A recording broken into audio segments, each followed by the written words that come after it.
Secretary ER, Sri Sudhakar Dalila, on the upcoming visit of Rashtrapati ji to Angola and Botswana.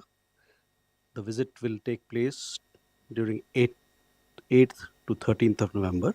Let me also inform you that this happens to be the maiden press briefing of Secretary ER. So, while the visit is so important, this is also a special attribute of this particular briefing.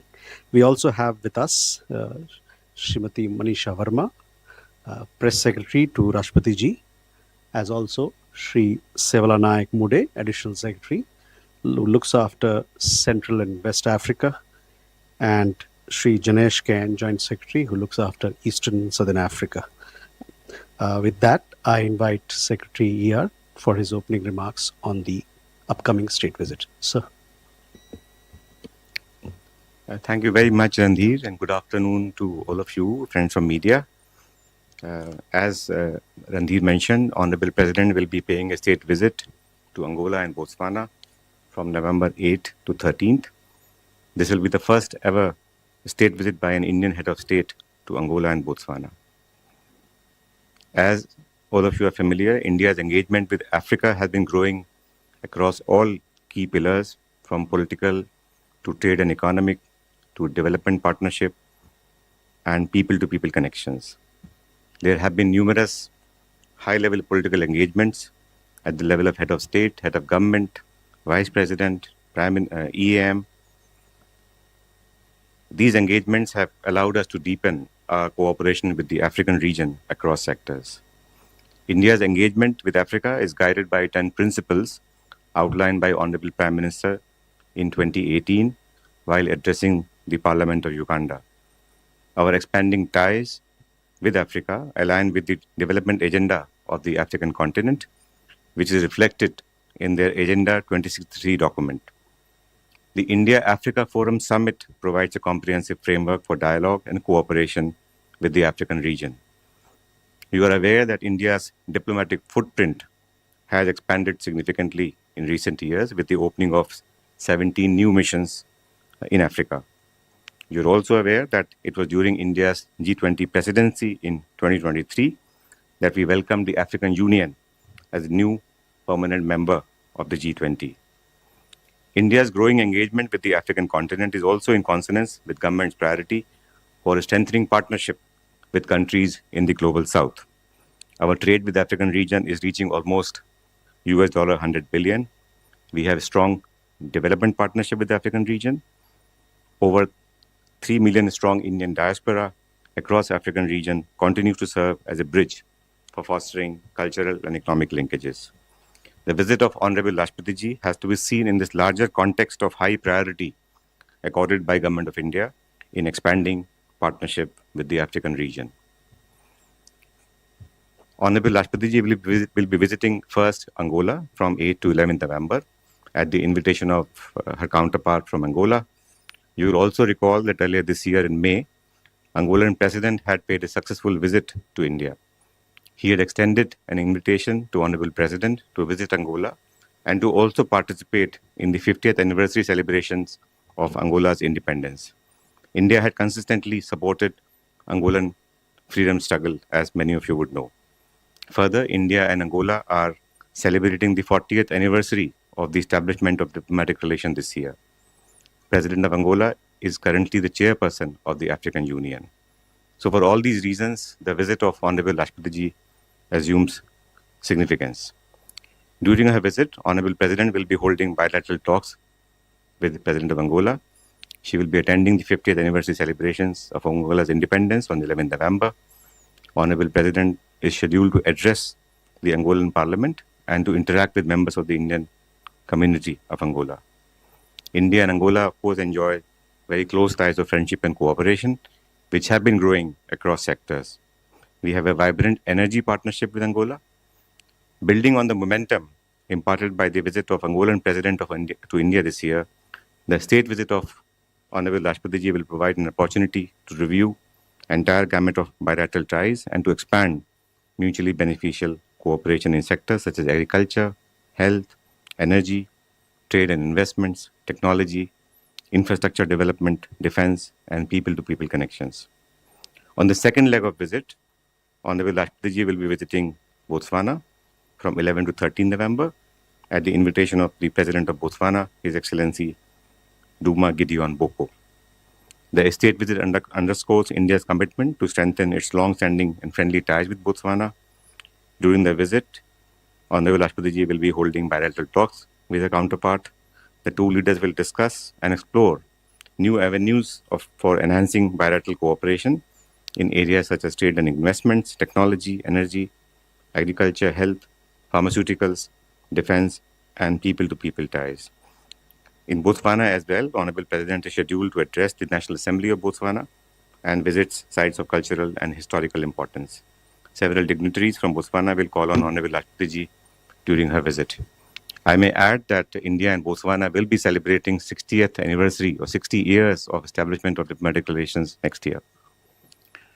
Botswana's Vision 2036 document outlines its effort to diversify its economy and to become a high-income society.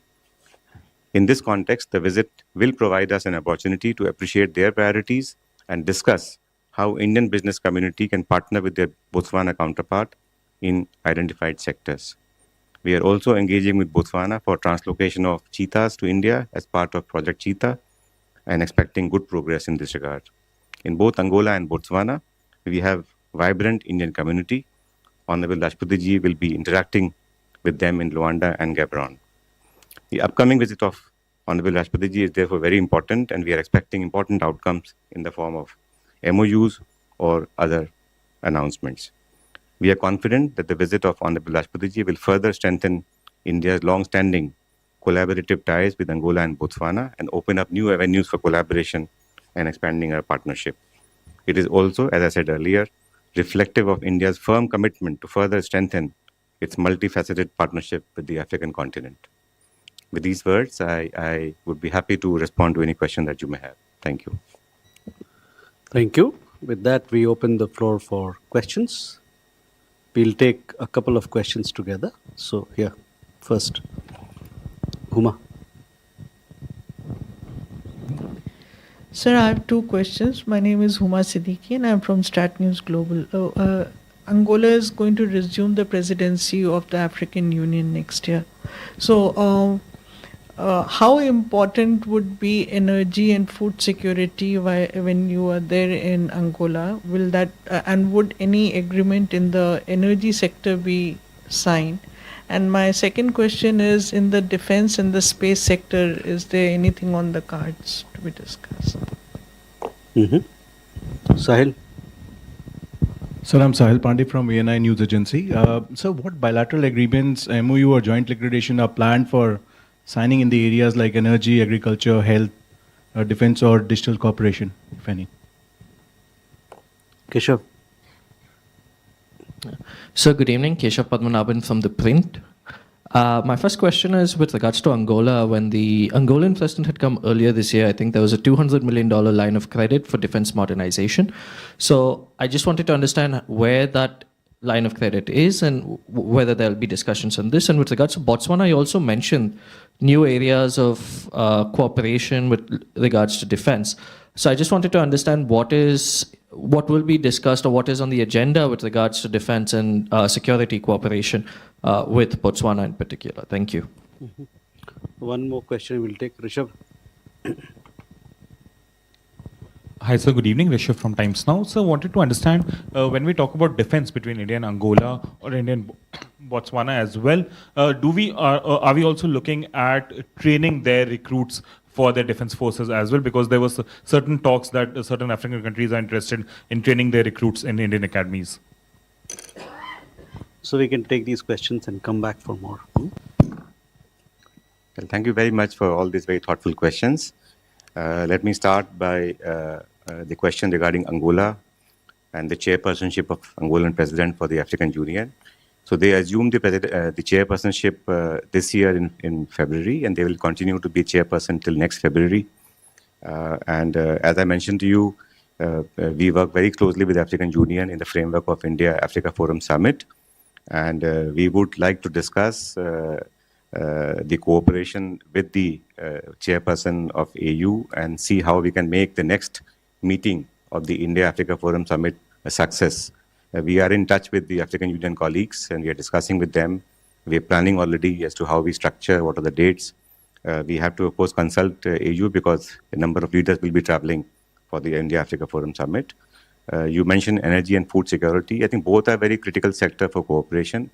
When the Honorable President of Angola came to India this year, he did discuss both these aspects with our leadership. Of course, we have fairly vibrant energy partnership with Angola already, and we have about 5 billion trade with Angola, out of which I would say 80% is energy sector. So our partnership with Angola from energy security perspective is very critical. And we would like to explore the possibility of providing sort of more momentum and depth to our partnership in the energy sector. Angola has a large sort of segment of arable land, and they are very keen that Indian expertise, Indian technology in the area of agriculture can be utilized by Angolan side. So we are very ready to share our experience with the Angolan side, and this visit will give us a chance to discuss those elements also. There were two questions on defense, LOC/defense cooperation with Angola. You are very right that we did announce our readiness to extend a line of credit of 200 million for cooperation in defense sector with Angola. We are in the middle of discussion with Angola now to finalize LOC agreement. We feel that we will be able to partner with Angola in this important area of defense as per their requirements. On defense training, I would like to mention that we do train a number of officers from partner countries in Global South, including Angola and Botswana. With Botswana, actually, we have very historic partnership in the defense sector. Our Indian training team was there for 3 decades in Botswana, working very closely with the Botswana Defense Forces. And as we speak, we have a number of officers from Botswana coming every year as part of the ITEC program, both for civilian and for defense. So we would like to pursue our cooperation in defense sector with both Angola and with Botswana.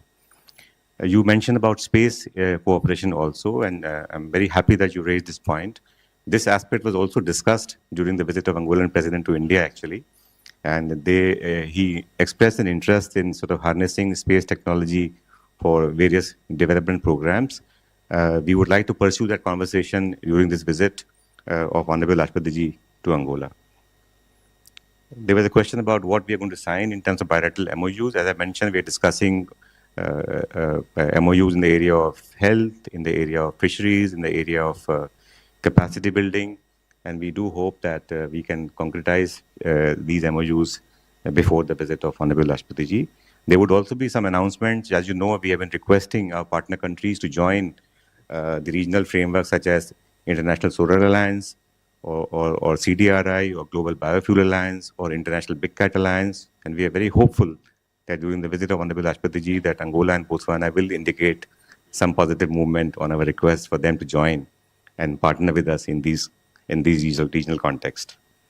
I think I have tried to answer most of the questions, Neil. If I missed something, I'll be very happy to come back again. Thank you. So, Srinjoy first. So you spoke about cheetahs. How many cheetahs and when are they expected? It's generated so much interest and optimism in India. Mm-hmm. Rishikesh? Sir, Rishikesh from PTI. So, is India exploring to boost its oil imports from Angola? And as we have seen in the past, China has offered a huge amount of loan to Angola in exchange of oil imports. Will India follow this route, or India is offering some kind of loan to build infrastructure in Angola? Ishi? Yeshi Seli from Business India had a question similar to Rishi. You just mentioned that 80% of Angola's exports are energy exports, right? So is it primarily crude or LNG, because they export both, and also you're sending back refined products. Now, in the light of sanctions on Russian crude, are we going to be increasing crude from Angola? And do you know the percentage of crude that we import from Angola right now? Vijayalakshmi आप sir, आपने एक तो बताया कि defence के क्षेत्र में साझेदारी को लेकर, इसके अलावा किन और क्षेत्रों में साझेदारी इस पूरे समिट से आ सकते हैं, और डिजिटल इनोवेशन एक सेक्टर है, उसको लेकर के भी क्या किसी तरह की कोई घोषणा या कुछ इस विजिट के बाद हमारे सामने आ सकता है? Akhilesh. So I'm Achilles Suman from Doordarshan News. Can you tell us who are the part of delegation that is going with resident, and also that some people think that there are lots of unexplored rare earth minerals in Botswana and Angola. So are you going to talk about it also? So one last follow-up question from Keshav. Thank you again. Keshav from The Print. I just wanted to check, Angola is part of the Lobito corridor, which was announced at the G20, apart from IMEC, and I know that's EU, US primarily, but I just wanted to check whether there's any discussions on India sort of joining or participating, or sort of these sort of transport connectivity projects in Africa, with Angola in particular. Thank you. Sir. Well, thank you very much for these questions. I'll try to respond to all of them in the sequence that they were raised. Firstly, about the cheetah. As I mentioned, we have been working already with Namibia and South Africa as part of our shared commitment for conservation and biodiversity protection. So we have, in addition to Namibia and South Africa, we have been talking to Botswana for some time, and they have indicated their readiness to work with us in this area. So I would not like to give you a number, but certainly it will be a good number that we are hoping, and I also feel that they will be moving to India very soon. Now the next question was about the LOC in general for infrastructure projects. You are right that we have, as part of our development partnership, we do assist partner countries through line of credit or sometimes grant assistance also. And if there's a request from Angola or Botswana in the area of infrastructure development and some assistance for line of credit, we'll be very happy to look at those requests. As of now, we don't have any requests from them in this area, except the defense LOC that we have already announced. In terms of import from Angola right now, we do import crude and we do import LNG also. You're very right. As I mentioned to you, last year our imports were of the order of $4 billion. And we would like to discuss with Angola as to how we can strengthen our partnership going forward, as Angola is the second largest supplier of energy from Africa. So this is a very important area of cooperation for us. We do also export refined products to Angola, as you mentioned. In the area of DPIs and digital innovation, yes, we are very keen to share our expertise and experience in the area of digital innovation, digital stack, digital technology, DPI, and there is a degree of interest both in Angola and Botswana, and I think this visit will give us a clear idea as to what exactly the requirements are from these two partner countries, and we will be very happy to strengthen our partnership in both these areas. In terms of rail network, there was a question about rail connectivity and the corridor that you mentioned. Of course, Angola has a sizable rail corridor, and I gather that they are trying to develop more connectivity towards Namibia as also towards Zambia or DRC, and they are trying to look at the possibility of partnership in the area of rail infrastructure. So again, we haven't received any clear concrete proposal from Angola, but maybe during this visit, this issue may come up for discussion, and we will be very happy to engage and see what are the possibilities in this direction. We have tremendous capacity, of course, in rail sector, and we have been working in Africa in rail sector with Mozambique and other countries. Mineral resources, some colleague mentioned, certainly yes, आपने पूछा था, The mineral, we certainly, as part of our larger trade and economic cooperation, we are working with the partner countries in Africa in the area of critical minerals. We have a national critical mineral mission in India, and we would like to work with them and see how we can work in this area through joint ventures, through processing of some minerals together, and meeting our requirements for sustainability, including electrical vehicles and other sectors of cooperation. Thank you. सवाल आपको पूछना है, कोई नया सवाल हो तो बोलिएगा, और will just wrap it up. बताइए संतोष. ओके, हुबा and Kalol, last two. Sir, there are concerns about cyber security, especially in the African continent. So, is India expected to offer its support or some kind of a cooperation in dealing with the cyber crimes? No, later. Kalol and then Santosh, we finished off. Kalul from the Hindu, sir. Sir, the president is traveling to Africa at a time when there is a very big civil war and conflict happening in Sudan nearby. So is there a message regarding these conflicts that are endemic in Africa? Recently, of course, Nigeria has received so much attention because of President Trump's remarks about the attacks on the Christian community there. So since the president is going, would there be a message also about building consensus and ending these conflicts in the continent, sir? Santosh ji. Good evening sir, Santosh from Navbharat. Sir, मुझे जानना था कि आईटेक में उनका क्या अभी कोटा है दोनों कंट्रीज़ का, और लास्ट टाइम उनका ये था कि वो कोटा बढ़ाने की भी बात कर रहे थे, तो क्या उस पर भी कोई बात होगी? Thank you.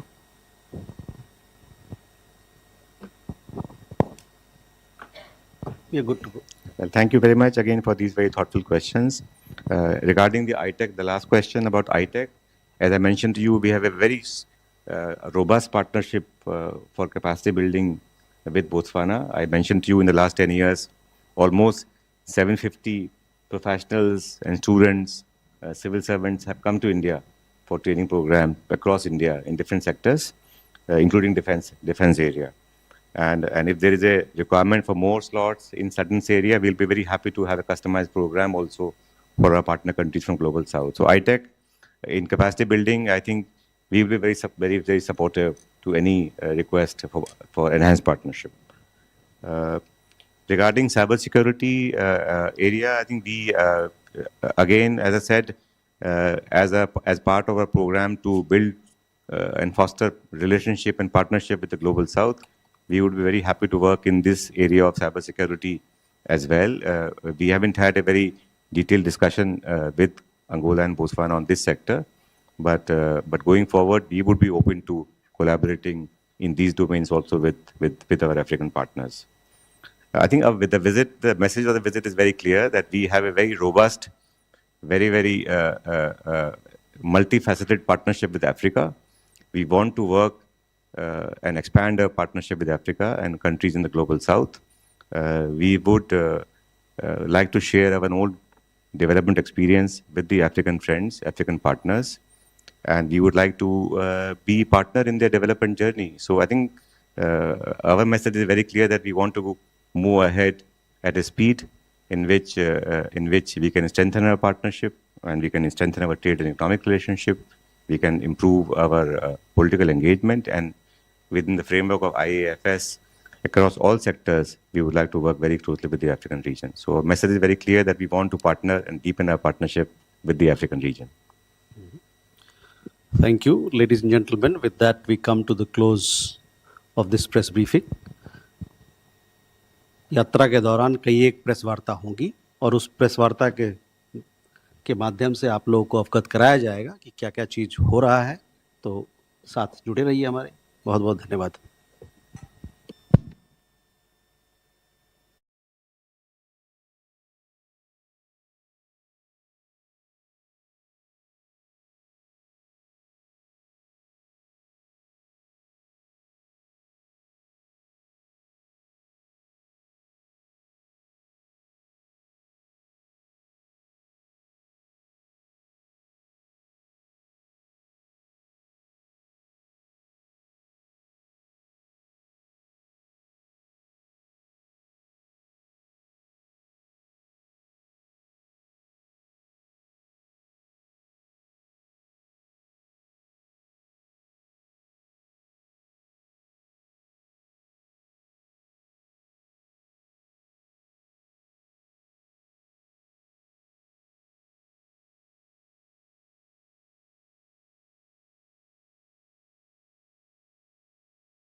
Good afternoon, ladies and gentlemen.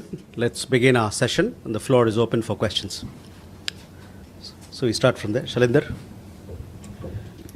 Sir Shailendra Wangoo news 18 India.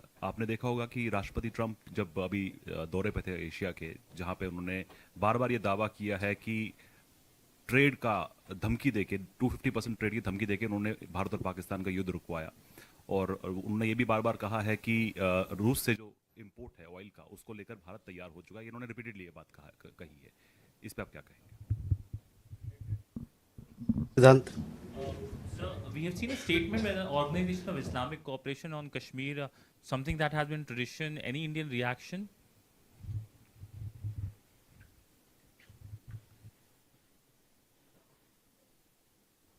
Please. Sir, I'm Shimantini Bhattacharjee from Millennium Post newspaper. Sir, reports suggest that India has vacated its establishment at Aini Airbase in Tajikistan. Could you please confirm that the reports and what prompted India's decision, and how does this impact on India's strategic presence in Central Asia? Thank you. Okay. Ayushi. So this is Ayush Agarwal from ANI. My question is related to the recent conversation between our Prime Minister and Japanese Prime Minister. How much was Quad discussed between the two leaders, and any discussion on the summit dates?